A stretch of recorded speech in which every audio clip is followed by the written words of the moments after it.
Trump اور Nitin Yahoo دونوں اس وقت طاقت کے نشے میں غرق ہیں۔ دونوں کا خیال ہے کہ وہ کائنات کے مالک ہیں۔ تیسری خلیجی جنگ شروع کرنا ٹرمپ اور نیتن یاہو کے اختیار میں ہے، لیکن اسے روکنا کسی بھی شخص کے اختیار میں نہیں ہوگا۔ اسی وجہ سے ٹرمپ کے خلیجی اتحادیوں کی نیندیں حرام ہوئی ہیں۔ یہ براہ راست چین کو متاثر کرے گا، جو حالیہ برسوں میں ایران کے خام تیل اور کنڈنسیٹس کا تقریباً 90% خریدتا ہے۔ کیا مذاکرات سے کچھ حاصل ہو پائے گا؟ اس میں چین کہاں کھڑا ہے؟ کیا تیسری جنگ عظیم شروع ہو سکتی ہے؟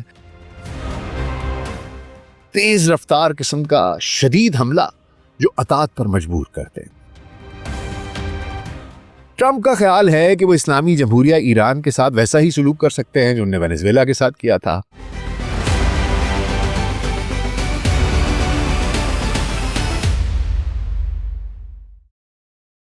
گلوبل سچ پوڈ کاسٹ ڈاکٹر ناصر بیگ کے ساتھ آپ کی خدمت میں حاضر ہیں۔ جی السلام علیکم۔ عمان کے دارالحکومت مسقط میں ایران اور امریکہ کے درمیان بالواسطہ بات چیت کا پہلا دور کل 6 فروری کو ہوا۔ ایک ایسے وقت میں جب امریکی بحری بیڑا بشمول جنگی جہاز، آبدوزیں، میزائل اور دیگر جنگی مشینری خلیج فارس میں اپنی جنگی لوکیشن پر پہلے سے موجود ہے، اور مشرق وسطیٰ میں موجود امریکی بیسز کو بھی مزید طیاروں، میزائلوں کے ساتھ ری انفورس کر دیا گیا ہے۔ ٹرمپ اور ان کی انتظامیہ کا لہجہ دھمکی آمیز ہے۔ ایران کے رد عمل سے ظاہر ہے کہ وہ ان گیدڑ بھبکیوں سے ہرگز خائف نہیں ہے۔ اس نے امریکی حملے کی صورت میں اپنے اہداف کا تعین کر رکھا ہے۔ ایسے میں مشرق وسطیٰ اور خطے کی بڑی طاقتیں اس حقیقت سے مکمل طور پر باخبر ہیں کہ یہ صورتحال ایک نئی خلیجی جنگ کا پیش خیمہ ہے، جو پورے خطے بشمول GCC ممالک کے سب کو اپنی لپیٹ میں لے سکتی ہے۔ بعض دفاعی ماہرین امریکہ اور ایران کے درمیان کسی بھی تصادم کو تیسری عالمی جنگ کا آغاز قرار دے رہے ہیں۔ ایسے میں دونوں ممالک کے درمیان بات چیت کا عمل شروع کرانے کی سفارتی کوششیں عروج پر ہیں۔ امریکہ اور ایران کے بیچ موجودہ کشیدگی ایران میں مہنگائی میں شدید اضافے کی وجہ سے شروع ہونے والے ملک گیر احتجاج کے بعد شدت اختیار کر گئی۔ دسمبر میں شروع ہونے والے احتجاجی مظاہرے پورے ایران میں پھیل گئے۔ ایران نے اسرائیلی انٹیلیجنس، موساد اور ایلون مسک کے سٹارلنک پر مداخلت کا الزام لگایا۔ مظاہروں کو دبانے کے لیے انٹرنیٹ بلیک آؤٹ اور سخت کریک ڈاؤن کیا گیا۔ تصادم میں ہزاروں ہلاکتیں اور گرفتاریاں ہوئیں۔ مغربی انسانی حقوق کی تنظیموں نے اعداد و شمار کو مزید بڑھا چڑھا کر پیش کیا۔ امریکی صدر ڈونلڈ ٹرمپ نے ایرانی مظاہرین کو پیغام دیا کہ ڈٹے رہو، مدد راستے میں ہے، اور علاقے میں اپنی فوجی طاقت مزید بڑھا دی، جس میں طیارہ بردار جہاز USS ابراہیم لنکن اور دیگر جنگی جہاز شامل ہیں۔ اور اس اثنا میں ٹرمپ کا لہجہ دھمکی آمیز رہا۔ کبھی بیان دیا کہ ایران کے خلاف فوجی کارروائی کو خارج از امکان قرار نہیں دیا جا سکتا، کبھی کہا کہ سفارت کاری کے علاوہ بھی بہت سی آپشنز ہیں، کبھی کہا ایران مذاکرات کا خواہاں ہے کہ ہم اس پر حملہ نہ کریں، اگر بات چیت میں پیش رفت نہ ہوئی تو حملے کی دھمکیاں بھی مزید جاری رکھی۔ جبکہ حقیقت یہ ہے کہ امریکہ گزشتہ ماہ ایران پر حملے سے اس لیے باز رہا کیونکہ اسرائیل اور امریکی فوج کو یہ لگا کہ وہ ایرانی جوابی حملوں کا مقابلہ کرنے کے لیے مکمل طور پر تیار نہیں ہے۔ ایسے میں گزشتہ برس اسرائیلی اور امریکی حملوں کے بعد پہلی دفعہ دونوں ممالک کے درمیان بالواسطہ مذاکرات کا پہلا دور مسقط میں ہوا۔ مذاکرات کا ایجنڈا کیا تھا؟ امریکہ اور ایران کی طرف سے ان میں کون کون شریک ہوا؟ کون کون سے ممالک اس میں اپنا کردار ادا کر رہے ہیں؟ امریکہ کیا چاہتا ہے؟ اسرائیل کیا چاہتا ہے؟ ایران کیا چاہتا ہے؟ کیا مذاکرات سے کچھ حاصل ہو پائے گا؟ اور آخر میں ہمارا تجزیہ، جس میں ہم یہ دیکھیں گے کہ اس میں چین کہاں کھڑا ہے، کیا تیسری جنگ عظیم شروع ہو سکتی ہے، ایران کے پاس کیا لیوریج ہے، وہ کس طریقے سے اسے استعمال کر سکتا ہے، اور صدر ٹرمپ جو اس وقت جینگو بنے ہوئے ہیں، کوبوائے بنے ہوئے ہیں، وہ کتنی شدید غلطی کریں گے اگر انہوں نے یہ حملہ کر دیا۔ یہ تجزیہ بہت عام ہوگا، اس لیے میں آپ سے کہوں گا کہ تجزیہ ضرور سنیے گا۔ تو حضور آج کے پروگرام میں ان سب پر بات ہوگی۔ اگلے 10 سے 15 منٹ کے لیے دھیان ذرا ادھر، اور اگر ہمارا کانٹینٹ پسند آ رہا ہے تو ویڈیو کو لائک اور چینل کو سبسکرائب کر دیجیے گا۔ تو آئیے آغاز کرتے ہیں۔ گزشتہ برس جون 2025 میں امریکہ نے اسرائیل کے ساتھ مل کر ایران کے خلاف 12 دن کی جنگ میں حصہ لیا، جس میں ایرانی جوہری تنصیبات پر حملے کیے گئے۔ یہ امریکہ، اسرائیل اور ایران کے درمیان ایک مختصر لیکن شدید تنازع تھا، اور اس کے بعد سے یہ پہلی سفارتی ملاقات ہے جو مسقط، عمان میں کل یعنی کہ 6 فروری کو ہوئی ہے۔ ایرانی وفد کی قیادت وزیر خارجہ عباس عراقچی انہوں نے کی، جبکہ امریکی وفد میں خصوصی ایلچی سٹیو وٹکاف، ٹرمپ کے داماد جیرڈ کشنر اور سینٹ کام کمانڈر ایڈمرل بریڈ کوپر شامل تھے۔ ثالثی عمان کے وزیر خارجہ بدر البوسیدی نے کی، جو دونوں فریقوں سے الگ الگ ملاقاتیں کر کے بات چیت کو آگے بڑھاتے رہے۔ یہ بات چیت بالواسطہ تھی، یعنی دونوں وفود کی براہ راست ایک دوسرے سے ملاقات یا بات چیت نہیں ہوئی۔ یہ بات چیت اس کے دوران علاقائی طاقتوں جیسے مصر، ترکی، قطر اور عمان کی طرف سے چند تجاویز بھی پیش کی گئیں تاکہ امریکہ اور ایران کی ممکنہ یہ جو جنگ ہے، یہ جو سچویشن ہے، اس سے بچا جا سکے۔ اس کے کچھ اہم نکات آپ کی خدمت میں پیش کر دیتا ہوں۔ سب سے پہلا نکتہ جو ہے وہ یہ ہے کہ ایران 3 سالوں کے لیے زیرو یورینیم افزودگی کرنے پر اتفاق رائے کرے گا۔ اس کے بعد 1.5% سے کم افزودگی پر راضی ہوگا۔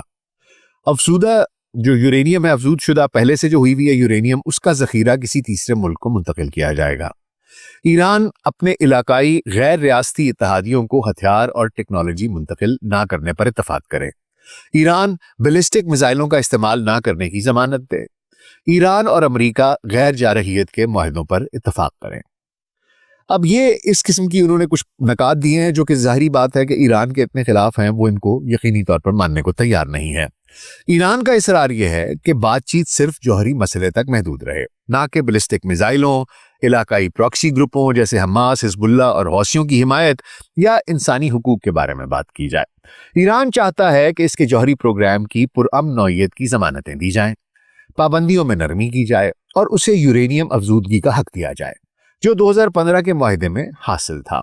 ممکنہ سمجھوتا یہ ہے کہ ایران کچھ سالوں کے لیے افزودگی معطل کرے اور علاقائی کنسورشیم قائم ہو جو افزودگی کی نگرانی کرے اور وہیں پر افزودگی ہو، ان کے پاس نہ ہو۔ امریکہ کا موقف یہ ہے کہ ایران کو زیرو جوہری صلاحیت تک لایا جائے، یعنی افزودگی مکمل طور پر بند کی جائے۔ امریکہ چاہتا ہے کہ بات چیت میں میزائل، دہشت گرد گروہوں کی حمایت اور ایرانی عوام کے ساتھ سلوک کو بھی شامل کیا جائے۔ امریکی secretary of state Marco Rubio نے کہا کہ معنی خیز بات چیت میں یہ تمام مسائل شامل ہونے چاہیے۔ امریکہ فوجی دباؤ کا استعمال کر رہا ہے۔ اب تک کی پیش رفت یہ ہے کہ بات چیت کا آغاز اچھا رہا ہے، ماحول مثبت تھا اور دونوں فریقوں نے مزید بات چیت جاری رکھنے پر اتفاق کیا ہے جو واشنگٹن اور تہران میں مشاورت کے بعد ہوگی۔ ٹرمپ نے بات چیت کو بہت اچھا قرار دیا اور کہا کہ اگلی ملاقات اگلے ہفتے کے شروع میں ہو سکتی ہے۔ ایرانی وزیر خارجہ نے اسے اچھا آغاز کہا، لیکن دونوں فریقوں میں گہرا عدم اعتماد ایک بہت بڑا چیلنج ہے۔ ایران نے زیرو افزودگی کی امریکی مطالبے کو مسترد کر دیا اور افزودگی بند کرنے یا اسے ملک سے باہر منتقل کرنے سے بھی انکار کیا ہے۔ یہ ایک بڑی رکاوٹ ہے۔ بات چیت 8 گھنٹے چلی، اگلے راؤنڈ میں کیا ہوگا یہ دیکھنا پڑے گا۔ عمان کے علاوہ دیگر ممالک کی مدد وہ بھی بیچ میں شامل رہی ہے۔ اگر ان کی بات کروں تو ابتدائی طور پر ترکی میں یہ بات چیت کا منصوبہ تھا کہ وہاں ہوگی، جس میں قطر، ترکی، متحدہ عرب امارات، مصر اور سعودی عرب کے وزرائے خارجہ شامل ہوتے اور ممکنہ طور پر شاید پاکستان کو بھی اس میں شمولیت اس کی اختیار کرنی تھی، لیکن ایران نے انکار کر دیا۔ کچھ عرب رہنماؤں نے امریکہ کو قائل کیا کہ بات چیت جاری رکھی جائے۔ مصر، ترکی اور قطر نے مذکورہ تجاویز پیش کی۔ اب حضور ذرا میں آپ کو ایک تجزیہ پیش کر دوں جو کہ طویل ہوگا اور سننے کے قابل ہوگا۔ میں چاہوں گا کہ آپ میرے ساتھ رہیں۔ دیکھیے حضور، امریکہ میں ڈونلڈ ٹرمپ کی گرفت منیسوٹا میں 2 سفید فام امریکیوں کی فائرنگ کے بعد ڈھیلی پڑتی دکھائی دیتی ہے، لیکن بین الاقوامی سطح پر ٹرمپ اب بھی خود کو مسٹر بگ سمجھتے ہیں۔ انہوں نے نیٹو کو گرین لینڈ کے مستقبل کے معاہدے کے لیے ایک فریم ورک میں پش کیا کہ ڈنمارک ان علاقوں پر خود مختاری اپنی چھوڑ دے جہاں امریکی اڈے بنائے جاتے ہیں، وہ کہ بعد میں اس کی تردید کی گئی۔ انہوں نے یورپ کو اپنے دفاعی اخراجات میں اضافہ کرنے پر مجبور کیا۔ انہوں نے صدر نکولس مدورو کو گرفتار کیا اور اب امریکی وزیر خارجہ مارکو روبیو بڑے غرور سے بھرے لہجے میں کہتے ہیں کہ وینزویلا ان سے اپنا ماہانہ بجٹ اپروو کرایا کرے گا اور وہ اس کی منظوری دیں گے۔ ٹرمپ کا خیال ہے کہ انہوں نے یہ سب اچیو کیا ہے اور اب انہوں نے 1 سال میں دوسری بار ایران پر حملہ کرنے کے لیے بحری بیڑا، جنگی جہاز اور بمبرز جمع کر دیے ہیں۔ ٹرمپ کا خیال ہے کہ وہ اسلامی جمہوریہ ایران کے ساتھ ویسا ہی سلوک کر سکتے ہیں جو انہوں نے وینزویلا کے ساتھ کیا تھا۔ وہ غلط ہیں، لیکن اس پر یقین رکھتا ہے۔ ان کے ایلچی سٹیو وٹکاف اور ان کے داماد جیرڈ کشنر نے مشرق وسطیٰ کی ایک اہم علاقائی طاقت کو بتایا کہ ٹرمپ ایران پر ایک تیز رفتار لیکن محدود فضائی حملہ کرے جو ایرانی حکومت کو کمزور کرے لیکن ختم نہ کرے۔ ان کا ارادہ یہ ہے، اور اس کے بعد یہ کہ وہ ایران کے ساتھ ایک معاہدہ کر لیں جس میں ایران اپنا جوہری پروگرام اور اپنا تیل دونوں امریکہ کے حوالے کر دے کہ حضور یہ لیجئے پلیٹ میں پیش ہے، جس کے بدلے میں ٹرمپ مہربانی کر کے معاشی پابندیاں اٹھا لیں۔ اس کے علاوہ کچھ اور ممکنہ منصوبوں پر بھی بات کی جا رہی ہے جو کہ وہ بھی گردش کر رہے ہیں، لیکن تمام منصوبوں کے بنیادی نکات وہی ہیں: تیز رفتار قسم کا شدید حملہ جو اطاعت پر مجبور کرتے۔ ٹرمپ کو یہ بھی یقین ہے کہ اب حملہ کرنے کا بہترین وقت ہے۔ ان کا خیال ہے کہ ایران گزشتہ سال کے ان کے حکم پر ہونے والے فضائی حملوں اور قومی بدامنی، یہ جو احتجاج ہوئے، مظاہرے ہوئے، ان کی ایک بڑی لہر کی وجہ سے کمزور ہو چکا ہے۔ ٹرمپ کے پاس معلومات یہ کہاں سے آ رہی ہیں حضور؟ اس کے دو ذرائع ہیں۔ ایک تو ان کی اپنی انٹیلیجنس ذرائع ہیں جو کہ ہم عراق، شام، لیبیا، یمن کی مثالوں سے جانتے ہیں کہ ان کے غلط ہونے کا ریکارڈ 100% ہے۔ اس کے علاوہ ان کے پاس معلومات کا دوسرا ذریعہ اسرائیل ہے، لیکن اسرائیل کا ایجنڈا مختلف ہے۔ اسرائیلی وزیر اعظم بنجامن نیتن یاہو ایرانی حکومت کی تبدیلی چاہتے ہیں، نہ کہ علامتی یا محدود فضائی حملے۔ انہوں نے کچھ عرصے سے کہا ہے کہ حماس اور حزب اللہ ایران کے لیے طیارہ بردار بحری جہازوں کے طور پر کام کرتے ہیں، جیسا کہ فلیٹ ہے، آرماڈا ہے، وہ کہتے ہیں یہ ان کا آرماڈا ہے۔ ٹرمپ اور نیتن یاہو دونوں اس وقت طاقت کے نشے میں غرق ہیں۔ دونوں کا خیال ہے کہ وہ کائنات کے مالک ہیں۔ ان کے جو جنگی جہاز ہیں، ہوائی جہاز ہیں، وہ ریئل ٹائم انفارمیشن پر کام کر رہے ہوتے ہیں کہ ان کو کسی وقت کسی بھی جگہ جانے کا حکم مل سکتا ہے۔ یہ اس قسم کی آزادی، اس قسم کا پاور ہے جو وہ اس وقت محسوس کر رہے ہیں کہ وہ جس وقت آخری موقع پر کہیں کہ نہیں اس کو چھوڑ، ادھر جا کے بم گرا دے، تو ان کے جہاز وہاں بمباری کر دیں گے اور کوئی انہیں کچھ بھی نہیں کہہ پائے گا۔ جب مدورو کو گرفتار کیا گیا تو وینزویلا کے پاس دراصل حضور کھیلنے کے لیے کوئی علاقائی کارڈ نہیں تھا، جبکہ ایران کا معاملہ ایسا نہیں ہے، اس کے تو ہاتھ میں پتے ہی پتے ہیں۔ سپریم لیڈر آیت اللہ خامنائی صرف سربراہ مملکت، اپنی مسلح افواج کے کمانڈر ان چیف، اس کی سپریم سیاسی اور مذہبی اتھارٹی نہیں ہیں، وہ دنیا بھر میں لاکھوں شیعہ مسلمانوں کے روحانی پیشوا بھی ہیں، جس میں مشرق وسطیٰ میں رہنے والے 36 ملین میں سے لاکھوں شامل ہیں۔ آیت اللہ خامنائی کا اسلامی انقلاب گارڈز کور IRGC پر بھی براہ راست کنٹرول ہے، اور یہ وینزویلا سے دوسرا بڑا فرق ہے، جہاں مدورو کو گرفتار کرنے کے لیے ایک بلو ٹارچ سے لیس ایک چھوٹی سی ڈیلٹا فورس کافی تھی، وہیں IRGC کو بے اثر کرنے کی کوشش کرنے والے کسی بھی حملہ آور کا ایک بہت مختلف منظرنامہ منتظر ہے، جو امریکی میرین کور کے برابر ایک بڑی طاقت ہے۔ IRGC 1.5 لاکھ زمینی فوجیوں، 20,000 بحری اہلکاروں، 15,000 مضبوط فضائیہ کے علاوہ بسیج ملیشیا پر بھروسہ کر سکتا ہے۔ یہ اپنا ہرموز کو خود ہی بند کر سکتا ہے۔ اس کے پاس بحری بارودی سرنگیں ہیں، تیز رفتار حملہ آور کشتیاں ہیں اور ڈرونز ہیں جو یہ کام کر سکتے ہیں۔ آبنائے ہرموز اس کو ایک سمندری چوک پوائنٹ سمجھا جاتا ہے۔ 20 ملین بیرل خام تیل، کنڈنسیٹس اور ریفائنڈ پیٹرولیم مصنوعات ہر روز اس 33 کلومیٹر چوڑی پانی کی پٹی سے گزرتے ہیں، جو اس کی سب سے تنگ جگہ ہے۔ ان کے ذریعے دنیا کی مایا قدرتی گیس کی 22% تجارت ہوتی ہے۔ IRGC صرف ایک نیم فوجی پولیس فورس، فوج، بحری اور فضائیہ نہیں ہے، یہ اقتصادی طاقت ہے۔ یہ ایران کا بین الاقوامی بینکنگ نظام ہے، جس میں بین الاقوامی بینکنگ کنٹرول سے بچنے کے لیے کرپٹو کرنسی کی اس کی مائننگ اور سونے کی تجارت شامل ہے۔ یہ ایران کی تیل کی برآمدات کا تقریباً 50% کنٹرول کرتا ہے۔ یہ گوسٹ ٹینکرز کے بیڑے ان کا انتظام کرتا ہے۔ ٹرمپ کا ایران کے تیل کے بہاؤ کو ضبط کرنے کا یا موڑنے کا منصوبہ جغرافیائی اسٹریٹجک مضمرات کا حامل ہو سکتا ہے۔ اس کے جیو پولیٹیکل امپلیکیشنز ہوں گے۔ یہ براہ راست چین کو متاثر کرے گا، جو حالیہ برسوں میں ایران کے خام تیل اور کنڈنسیٹس کا تقریباً 90% خریدتا ہے۔ ایرانی خام تیل چین کی کل سمندری تیل کی درآمدات کا تقریباً 14% ہے، جس سے ایران وینزویلا سے زیادہ اہم سپلائر بن جاتا ہے۔ تو روبیو کیا سوچتے ہیں کہ امریکی حملے کے اگلے دن کیا ہوگا؟ کیا وہ تصور کرتے ہیں کہ IRGC، جو بین الاقوامی پابندیوں سے بچنے کے لیے ایک وسیع عالمی انفراسٹرکچر کا مالک ہے، ایران کا سالانہ بجٹ منظوری کے لیے امریکی محکمہ خزانہ کو پیش کرے گا؟ روبیو کا ایسا سوچنا ایک دیوانے کا خواب ہوگا۔ وینزویلا کے ساتھ اس کے موازنے میں سب سے بڑا فرق یہ بھی ہے کہ اگر ایران پر اس دفعہ دوبارہ حملہ کیا گیا تو ایران ماضی کے مقابلے میں بہت مختلف طریقے سے ریاکٹ کرے گا، رد عمل اس کا بہت مختلف ہوگا۔ یہ ٹرمپ کے اقدام کو پچھلی دفعہ کی طرح نہیں لیں گے۔ بلکہ اسلامی جمہوریہ ایران یہ اس کو اپنے اوپر ایک وجودی حملے کے طور پر، ایک ایگزسٹینشل تھریٹ کے طور پر لے گا۔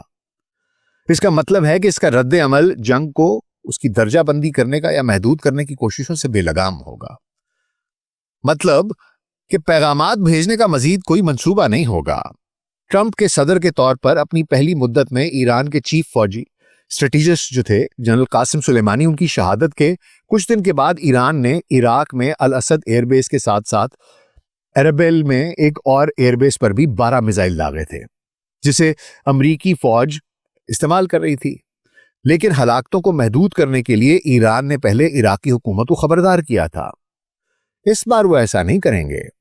اس کے سینئر سفارتکاروں نے پہلے ہی کہا ہے کہ اس کا رد عمل غیر متناسب ہوگا اور یہ اسرائیل کے علاقائی شراکت داروں جیسے متحدہ عرب امارات یا آذربائیجان جیسے اہداف کے خاص طور پر ان کو نشانہ بنائے گا۔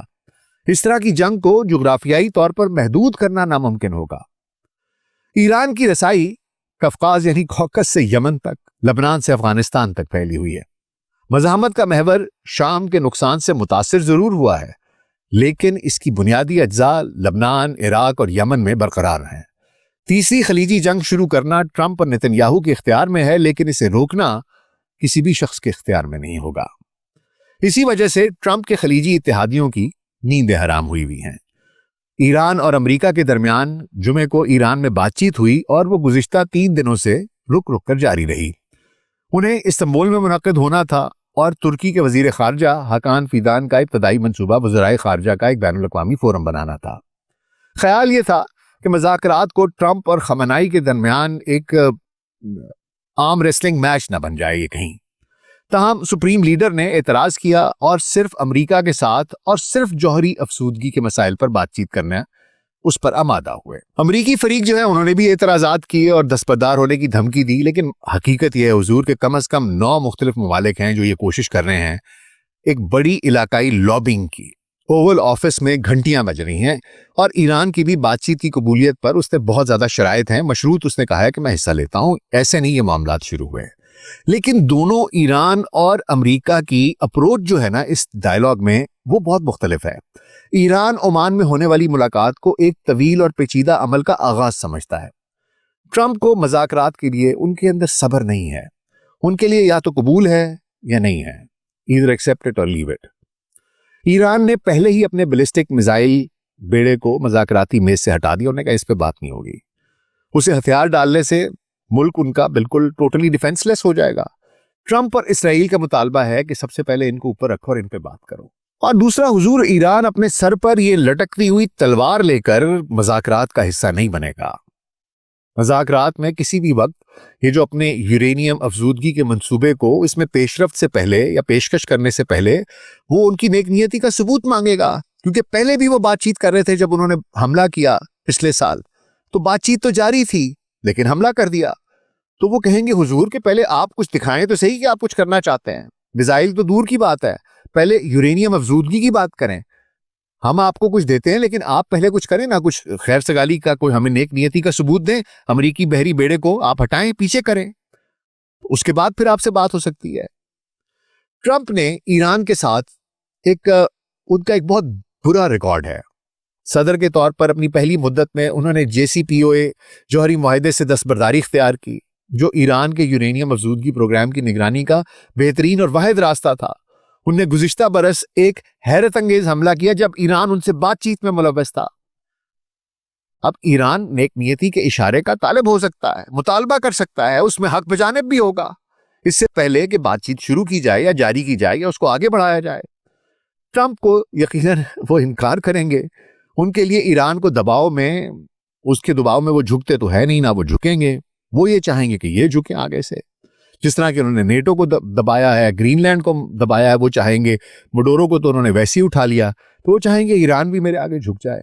اب ان سب باتوں کو مد نظر رکھتے ہوئے حضور، میں یہ جو جنگ کو ٹالنے کے لیے مذاکرات ہو رہے ہیں، ان کی کامیابی کے امکانات میں 10 میں سے ان کو 1 نمبر دوں گا۔ یہ تصادم کا راستہ دراصل اسلامی جمہوریہ ایران کے لیے کوئی نئی بات نہیں ہے۔ شاید ٹرمپ ہے، انہوں نے تاریخ نہیں پڑھی اور وہ شاید پڑھنے لکھنے والے آدمی بھی نہیں ہیں اور وہ تاریخ سے ناواقف ہیں۔ تو سنیے حضور، یہ کم از کم 70 سال پرانی کہانی ہے۔ ایران کے جمہوری طور پر منتخب وزیر اعظم محمد مصدق کو 1953 میں MI6 اور CIA کے ذریعے منظم کردہ بغاوت میں ان کو ہٹایا گیا تھا۔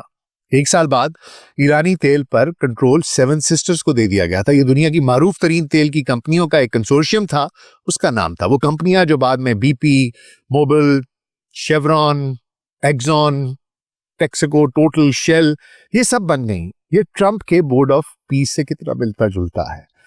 ایران کے شاہ محمد رضا پہلوی کو 1954 کے معاہدے سے صرف آدھا منافع ملا اور 1973 تک وہ بھی تھک چکے تھے۔ ایک نیا 20 سالہ معاہدہ طے پایا جس نے قومی ایرانی تیل کمپنی کو آپریشنل کنٹرول دیا۔ شاہ اس کی نیشنلائزیشن کے لیے سٹیج تیار کر رہے تھے، لیکن تب تک بہت دیر ہو چکی تھی کیونکہ مزدوروں کی ہڑتالیں شروع ہو گئی تھی۔ ایران میں ایک انقلاب کا موسم وہ شروع ہو گیا تھا اور اس کے بعد وہ انقلاب رکا نہیں۔ اگر تو کوئی سوچتا ہے کہ آج کا ایران آج کی 7 سسٹرز کے مساوی کے ذریعے کنٹرول ہونے کے لیے خاموشی سے آمادہ ہو جائے گا، پھر ویسا ہی ہوگا کہ وہ کہیں گے ٹھیک ہے جناب، آئیں اور آ کر ہم پر حکومت کریں، تیل دوبارہ لے لیں، نیوکلیر انرجی ہم تیاگ دیتے ہیں۔ تو اگر کوئی یہ تصور کر رہا ہے کہ ایران جو ایک اسلامی انقلاب، 8 سال کی جنگ جو کہ صدام کے ساتھ ہوئی، صدام کے بایو کیمیکل حملے، پابندیاں، قتل و غارت، یہ سب کچھ برداشت کرنے کے بعد وینزویلا کی طرح ایک تاش کے پتوں کے گھر کی طرح بکھر جائے گا، like a house of cards. اور ٹرمپ سمجھ رہے ہیں کہ وہ ایک نوآبادیاتی بدماش کی تازہ ترین شکل ہیں جس سے ایران بخوبی واقف نہیں ہے۔ ٹرمپ کو میں نے پہلے بھی کہا تاریخ پڑھنی چاہیے، اس سے پہلے کہ وہ اپنی صدارت کی سب سے مہنگی خارجہ پالیسی کی غلطی کر بیٹھے، اور وہ ہے ایران پر حملے کی۔ کیونکہ اگر ایسا ہوا تو نہ صرف کہ ایک اور خلیجی جنگ چھڑ سکتی ہے بلکہ تیسری عالمی جنگ کا بھی باعث بن سکتی ہے، کیونکہ ایران بہت بفٹنگ رپلائی دے گا جو جیو پولیٹیکل سپیس میں، ٹائم میں، کب کہاں کس جگہ موو کر جائے، یہ ٹرمپ اور نتنیاہو کے اختیار سے باہر کی بات ہوگی۔ آپ کا اس بارے میں کیا خیال ہے؟ مجھے کامنٹس میں ضرور بتائیے گا۔ اپنا خیال رکھیے گا۔ شکریہ۔